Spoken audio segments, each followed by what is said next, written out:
ചോദിക്കപ്പെടുന്നുണ്ട്. അപ്പോൾ എൻ്റെ സലാത്ത് ഖബറിൽ നിങ്ങൾക്ക് രക്ഷയാണെന്നുള്ള ഇതിൻ്റെ താല്പര്യം. സലാത്ത് അധികരിപ്പിച്ചുകൊണ്ടേയിരിക്കണം. ഇത് സ്പീക്കറും വെച്ചിട്ട് നാലാളെയും കൂട്ടിയിട്ട് കേൾക്കാൻ വേണ്ടിയിട്ട് ആളെ ബോധിപ്പിക്കാൻ വേണ്ടിയിട്ട് ചെല്ലലല്ല, സ്വയം ചെല്ലണം. സ്പീക്കർ വെച്ചിട്ട് ആളെയും കൂട്ടിയിട്ട് നാളെ കൂക്കിയിട്ട് മനുഷ്യനെ ഉറങ്ങാൻ വിടാണ്ടാക്കുന്ന എല്ലാ പരിപാടിയല്ല. ഇപ്പം കേരളത്തിലെല്ലാം നൂറുകണക്കിന് കേസാണ് അവിടെ കോടതിയിലുള്ളത്. നിങ്ങളൊക്കെ മനസ്സിലാക്കണം. ഈ സ്പീക്കർ കൊണ്ട് കളിക്കുന്ന നിങ്ങൾ ഇമാമിങ്ങളൊക്കെ ഒന്ന് മനസ്സിലാക്കുക. ഇതൊക്കെ വലിച്ചെറിയണം. ഹിന്ദുക്കൾ കേസ് കൊടുക്കുന്നു, കടക്കാൻ കഴിയുന്നില്ല. കാരണം ഈ നോമ്പല്ലായ പിന്നെ മനുഷ്യനെ മിടിയേയില്ല. നന്നായിട്ട് ഖുർആനിലെ പോലെ പകലെല്ലാം ഓതുന്ന മനുഷ്യന്മാരൊക്കെ ഉണ്ടാവും.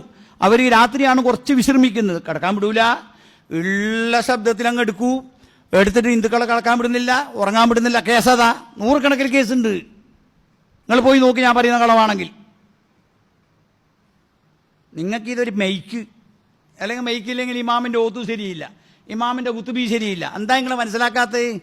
കുറച്ചൊക്കെ സ്വയം ചിന്തിക്ക്. 10 ആളുണ്ടെങ്കിലും മൈക്ക്, 10 ആളില്ലെങ്കിലും മൈക്ക്. ഇതെപ്പാ തുടങ്ങി ഈ മൈക്ക്? റസൂലുള്ളാഹി തങ്ങളുടെ കാലത്താ ഈ മൈക്ക് തുടങ്ങിയത്? എപ്പോഴാ?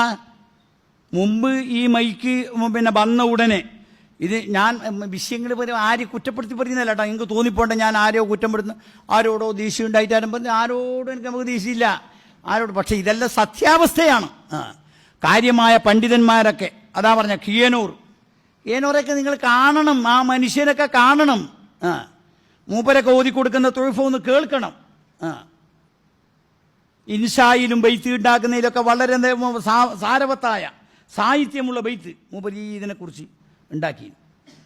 മുക്കബിർ സൂത്ത് എന്നല്ല ഇതിൻ്റെ പേര്. മുക്കബിർ സൂത്ത് എന്ന് പറഞ്ഞാൽ ശബ്ദം വലുതാക്കുന്നത്. ശബ്ദം വലുതാക്കിയാൽ എന്തായാലും വല്ല തെറ്റാൻ പറ്റുണ്ടോ? നീ മുക്കബിർ സൂത്ത് എന്ന് നിനക്ക് തോന്നിയ പേര് വെച്ച് നീ നമ്മളാളാ? ഇതിപ്പം മുമ്പ് വഹാബികളെ വരെ വെച്ചിട്ടുണ്ടായിട്ടില്ല. നിങ്ങളൊക്കെ ഒന്ന് മനസ്സിലാക്കുക. നിങ്ങളൊക്കെ മൊയ്ലാമാറാണല്ലോ. വഹാബികൾ എവിടെയോ ഒരു വലിയൊരു യോഗം വെള്ളിയാഴ്ച നടന്നു. അന്ന് പെരുത്ത ആൾക്കാരുണ്ട്. എന്നിട്ട് ഖത്തീബ് പോയിട്ട് ഏതോ ഒരു വലിയ ഒരു തൊണ്ടനോട് ചോദിച്ചു, KP മുഹമ്മദ് മൗലവി, അയാളിപ്പോൾ അയാളത്തിലുണ്ടോയെന്ന് അറിയില്ല. അയാളെ ചോദിച്ചു, മൈക്ക് വെക്കണ്ടെന്ന് പറഞ്ഞു വഹാബി. പിന്നെ 16 ആൾ കൂടിയ ഒരു മുഷാവറയിൽ പപ്പടം പൊരിക്കുന്ന ആയാസത്തിൽ. പപ്പടം പൊരിക്കാൻ പണിയൊന്നുമില്ലല്ലോ. വെളിച്ചെണ്ണാടെ വെച്ചിട്ട് ഇട്ടാൽ പപ്പടമില്ലേ? വേറെ അരക്കേണ്ട ആവശ്യമിട്ടോ. പപ്പടം പൊരിക്കുന്ന ആയാസത്തിൽ 16 ആൾ. അതിന് 3 ആൾ ഇതിനോട് എതിർപ്പുള്ള ആൾ, 13 ആൾ. അതിന് ശേഷമാണ് നിങ്ങളെ കഫറിയും കുലുമാലും എല്ലാം വന്നത്. അതിന് ശേഷമാണ്, ഒരു സംശയമില്ല. നിങ്ങളെ ചിഹ്നവും ഭിന്നവും എന്നും ആവും, ചിഹ്നവും ഭിന്നും ആയിക്കോട്ടും. കുത്തുബി തങ്ങൾ വഫാത്താകാനായി കടന്ന ഘട്ടത്തിൽ മൂപ്പര് പറഞ്ഞു പള്ളിയിൽ ഒരു മുസീബത്ത് വരുന്നുണ്ടെന്ന് മൂപ്പര് പറഞ്ഞു. അപ്പം അങ്ങനെ ഞാൻ പറഞ്ഞു, അപ്പോൾ സലാത്ത് നിങ്ങൾ സ്വന്തം സലാത്ത് ചെല്ലണം.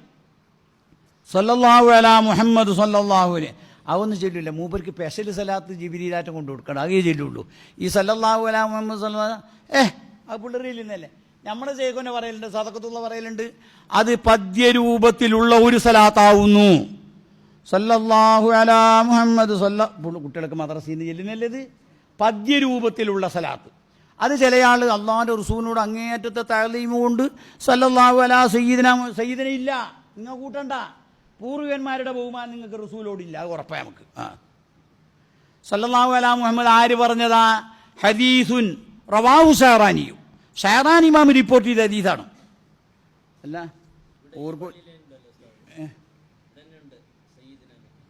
അതൊന്നും നമ്മളാളല്ല. നിങ്ങൾ സയ്യിദിനെ കൂട്ടുന്നതിന് നമ്മളോട് പറയുന്നതിന് ഞാൻ അതിലും കൂട്ടില്ല.